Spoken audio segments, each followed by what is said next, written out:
So, pula-pula na yung hotdog natin mga idol at saka pusit.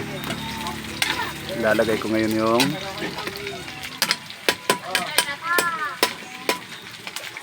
ngayon yung ampalaya. Yan. Sabay titirahin ko ngayon siya ng gata mga idol.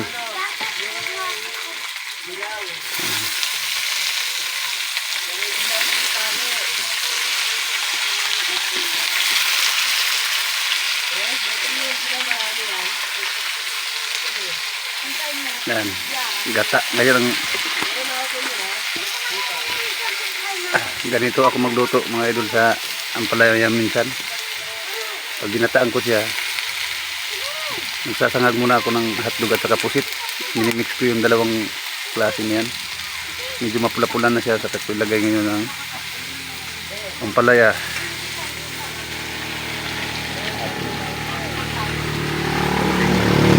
Kunting halo na siya mga idol.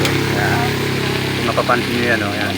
Kitang-kita mo yung kulay ng hotdog at saka pusit. Yan. Dandahan ng halo nito mga idol kasi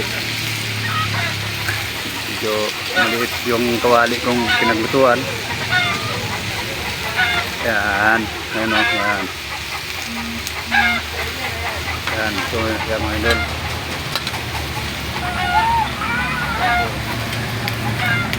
So